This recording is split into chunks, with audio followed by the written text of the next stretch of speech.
Have you ever been in a conversation where someone asks you a question in English and your mind just goes blank? You know what you want to say, but the words won't come out fast enough? Or maybe you think of the perfect response 5 minutes after the conversation is over. If this sounds familiar, you're in the right place. Today, we're going to teach you exactly how to think faster and speak smarter in English so you never feel stuck or speechless again. Stay with us because by the end of this video, you'll have practical strategies that will transform the way you communicate in English. Hello everyone, welcome back to Fluent English Talk. I'm Lisa. And I'm Alex. It's fantastic to have you here with us today.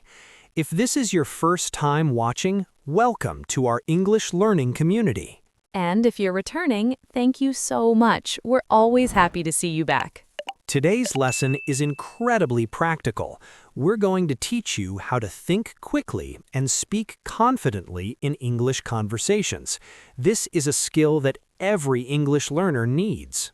Many students can read and write English well, but when it comes to speaking, especially responding quickly in conversations, they struggle. Does that sound like you? Don't worry. We're going to share proven techniques, useful phrases, and practical exercises that will help you respond faster and sound smarter when you speak English. You'll learn how to organize your thoughts quickly, use filler phrases naturally, and express your ideas clearly, even under pressure. But before we jump in, if you want to speak English more confidently and naturally, please hit that like button right now. It really helps us continue making free lessons for you. And don't forget to subscribe to Fluent English Talk and turn on the notification bell. We post new practical English lessons every week to help you communicate like a native speaker. All right, let's dive into the techniques that will help you think fast and speak smart. Alex, before we share the solutions, let's talk about why English learners struggle to respond quickly in conversations. Great point, Lisa. Understanding the problem helps us find better solutions. So, what's the first reason? The first reason is translation. Many learners think in their native language first, then try to translate to English. This takes too much time. Exactly. When someone asks you a question, you think in your language, find the words, translate them to English, and then speak. By that time, the conversation has moved on. The second reason is lack of vocabulary. If you don't have enough words ready in your mind, you'll struggle to express yourself quickly. Right. Imagine trying to build a house, but you only have a few tools. It's going to take forever. The same thing happens with limited vocabulary. The third reason is overthinking. Some learners want every sentence to be perfect, so they spend too much time thinking about grammar and pronunciation. And while they're thinking about whether to use went or have gone, the conversation keeps moving forward without them. The fourth reason is fear of making mistakes. Many people are so afraid of saying something wrong that they don't say anything at all. But the truth is, native speakers make mistakes too. The goal isn't perfection, it's communication. If people understand you, you've succeeded. And the final reason is lack of practice. If you don't practice speaking regularly, your brain won't be ready to respond quickly in real conversations. Think of it like sports. If you want to play basketball well, you need to practice shooting, dribbling, and passing. Speaking English is the same. You need regular practice. So those are the main reasons: translation, limited vocabulary, overthinking, fear of mistakes, and lack of practice. Now that we understand the problems, let's talk about the solutions. The first technique to think fast and speak smart is to use filler phrases. Alex, can you explain what these are? Absolutely. Filler phrases are expressions that native speakers use to buy time while they're thinking. These phrases keep the conversation flowing smoothly while you organize your thoughts. For example, when someone asks you a question, you don't have to answer immediately. You can use a filler phrase first. Let's learn some common filler phrases. The first one is, "That's a great question," or "That's an interesting question." For example, what do you think about remote work? You, that's a great question. I think remote work has both advantages and disadvantages. Perfect example. Another useful filler phrase is, "Let me think about that for a moment," or "Give me a second to think." This is very natural. Native speakers use this all the time. For example, should companies invest more in training? You, let me think about that for a moment. I believe training is important because... You can also say, "Well," or "You know." These are short fillers that sound very natural. For example, do you prefer working alone or in a team? You, well, it depends on the project. I enjoy... Another great filler phrase is, "That depends." This gives you time to think and also shows you're considering different possibilities. For example, is learning English difficult? You, that depends. If you practice regularly, it becomes easier. You can also use, let's see, or "To be honest." These sound thoughtful and natural. For example, what's your opinion on social media? You, let's see. I think social media can be useful, but remember, don't overuse these phrases. Use one or two in a conversation, not every single time you speak. Right. They should sound natural, not like you're stalling for time. Let's practice together. I'll ask you a question and you use a filler phrase before answering. Ready, audience? The question is, what do you like to do on weekends? Try using a filler phrase first. Great. Maybe you said, "That's a good question. On weekends, I like to..." Let me think. I usually spend weekends with family. Well, it depends. Sometimes I go out, sometimes I stay home. Perfect. You're already learning to think fast and speak smart. The second technique is to use a response framework. Lisa, what does this mean? A response framework is like a template or structure that you can use to organize your thoughts quickly. Instead of starting from zero every time, you follow a simple pattern. Exactly. Let me share a simple framework that works for many questions. It's called the P.E.E. method. Point, explanation, example. That's so easy to remember. Let's break it down. First, make your point. Give a direct answer to the question. For example, if someone asks, "Do you like learning English?" Your point is, "Yes, I do." Or, "Actually, I find it challenging but rewarding." Then add an explanation. Tell them why or give more details about your point. For example, "I like learning English because it opens up so many opportunities for me." And finally, give an example. Share a specific story or situation that illustrates your point. For example, for instance, I recently watched an English movie without subtitles and understood most of it. That felt amazing. So putting it all together, point, explanation, example. Let's see the full answer. Yes, I like learning English because it opens up opportunities for me. For instance, I recently watched an English movie without subtitles and understood most of it. That felt amazing.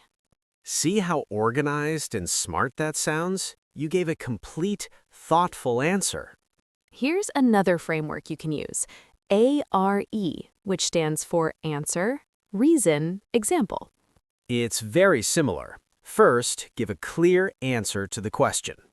Then, provide a reason why you think that way. And finish with an example to make it concrete and interesting. Let's practice with a question. Is it better to work for a big company or a small company? I'll use the A.R.E framework. Go ahead. I think working for a small company is better. The reason is that you can learn different skills and have more responsibility. For example, my friend works at a startup, and she's involved in marketing, customer service, and product development. She's learning so much. Perfect. That was clear, organized, and convincing. Now let's practice together. Audience, here's a question. Do you prefer reading books or watching movies? Use the P.E.E. or A.R.E. framework and answer out loud. Excellent. Maybe you said something like, I prefer watching movies because they're more visual and engaging. For example, I recently watched a documentary that taught me about history in just 2 hours. I like reading books more because I can use my imagination. For instance, when I read novels, I create the characters and scenes in my mind. Great job! Using a framework makes you sound organized and intelligent. The third technique is to build what we call a vocabulary toolkit. This means having ready-to-use words and phrases for common topics. Think of it like a toolbox. When you need to fix something, you grab the right tool. When you need to talk about something, you should have the right words ready. Let's start with opinion phrases. These help you express your thoughts quickly and clearly. Here are some useful phrases. In my opinion, I believe that, from my perspective, the way I see it, personally I think. For example, in my opinion, learning languages is essential in today's world. I believe that practice is more important than theory. Personally, I think everyone should travel if they can. Now let's learn agreement phrases. These help you respond positively to someone's ideas. You can say, I totally agree. Absolutely. That's exactly what I think. You're absolutely right. I couldn't agree more. For example, person, practice makes perfect. You, I totally agree. The more you practice, the better you become. You should also know disagreement phrases, but polite ones. You don't want to sound rude. You can say, I see your point, but that's interesting. However, I understand, but I think differently. I respectfully disagree because that's one way to look at it, but... For example, person, I think exams are not useful. You, I see your point, but I think exams can help students review what they've learned. Another important toolkit is transition words. These help you connect your ideas smoothly. For example, however, but, although, to show contrast, therefore, so, as a result, to show consequence, additionally, furthermore, moreover, to add information, for instance, for example, to give examples. Using these makes you sound more fluent and sophisticated. For example, I love traveling. However, it can be expensive. Therefore, I save money throughout the year. Additionally, I look for budget-friendly destinations. See how smooth that sounds? The transition words connect everything beautifully. Let's practice. I'll give you a topic, and you create a response using opinion phrases in transition words. Ready? Topic, what do you think about social media? Use phrases like, in my opinion, and transitions like, however, or additionally. Wonderful! Maybe you said something like, in my opinion, social media is useful for staying connected. However, it can be addictive. Therefore, we should use it mindfully. I believe social media has changed communication. Additionally, it's great for learning. However, we need to be careful about privacy. Excellent! You're building your vocabulary toolkit and sounding smarter already. The fourth technique is to practice quick responses regularly. This is like training your brain to be faster. Exactly. Just like athletes train their muscles, you need to train your speaking muscles, especially your brain. Here's a simple exercise you can do every day. It's called the 1-minute speech exercise. Here's how it works. Choose a random topic, set a timer for 1 minute, and speak continuously about that topic in English without stopping. Don't worry about making mistakes or being perfect. The goal is to keep talking for the entire minute without long pauses. Let me give you an example. The topic is coffee. I'll speak for 30 seconds without stopping. Ready? Here I go. Coffee is one of the most popular beverages in the world. I personally love coffee, especially in the morning. It helps me wake up and feel energized. There are many types of coffee, like espresso, cappuccino, and latte. My favorite is cappuccino because it has a nice balance of coffee and milk. I usually drink 1 or 2 cups per day. Some people think coffee is unhealthy, but studies show it has some benefits too. That's my quick thought about coffee. Perfect. See how Alex kept talking without long pauses? That's the skill we're developing. You don't need perfect sentences or amazing vocabulary. Just keep speaking and expressing your thoughts. Here's another exercise called question-answer ping-pong. This helps you practice responding quickly to unexpected questions. You can do this with a friend, a language partner, or even by yourself.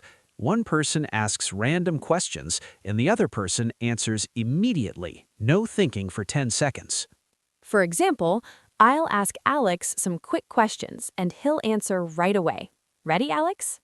Ready. What's your favorite food?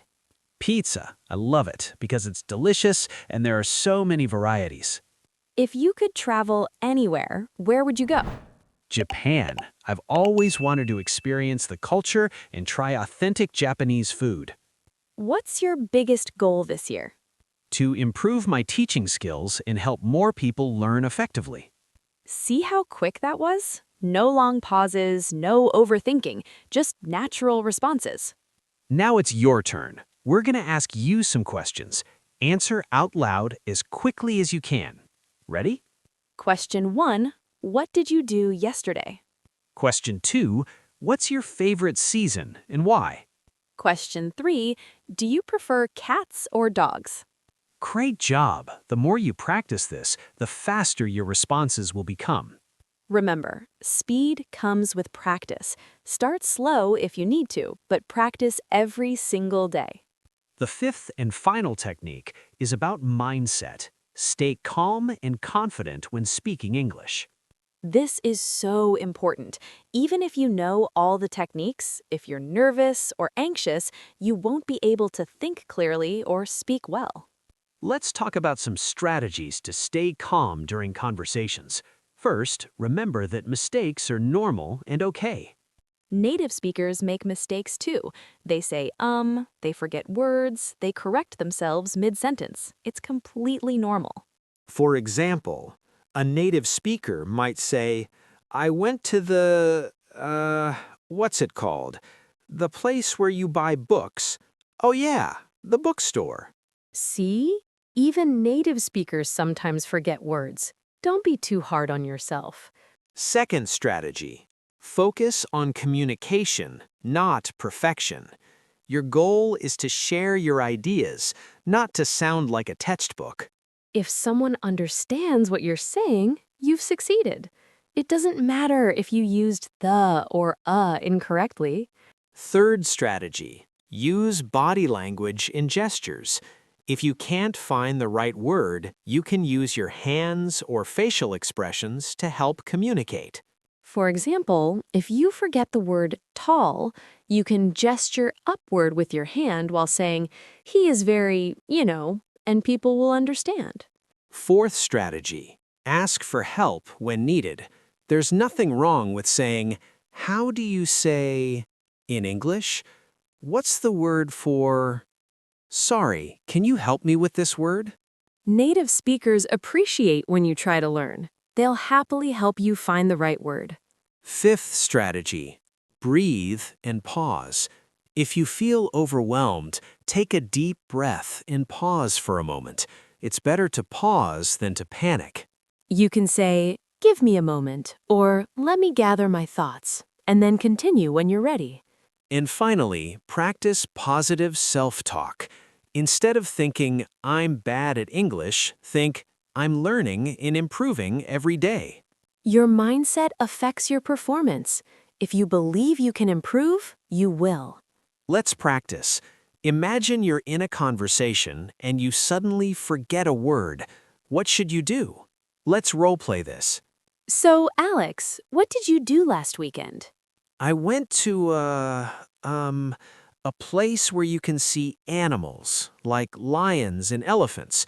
What's it called? A zoo? Yes, a zoo. Thank you.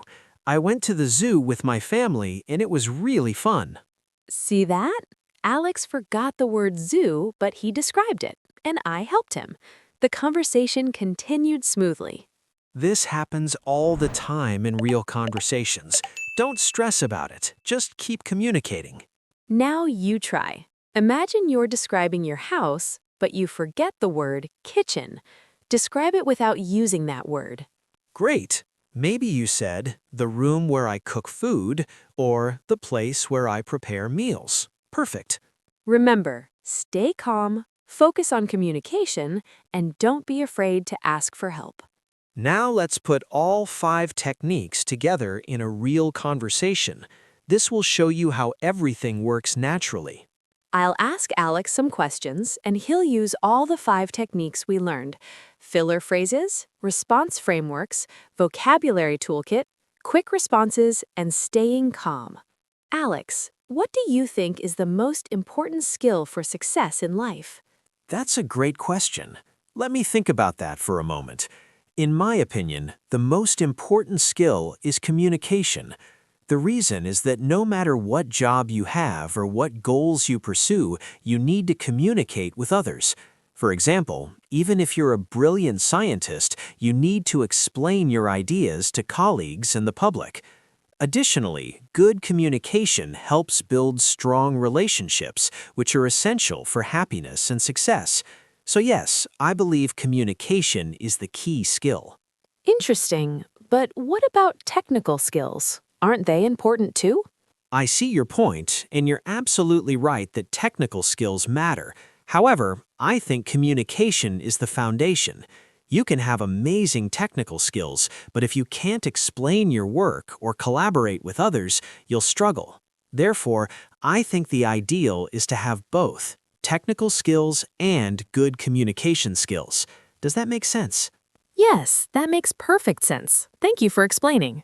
Let's analyze what just happened.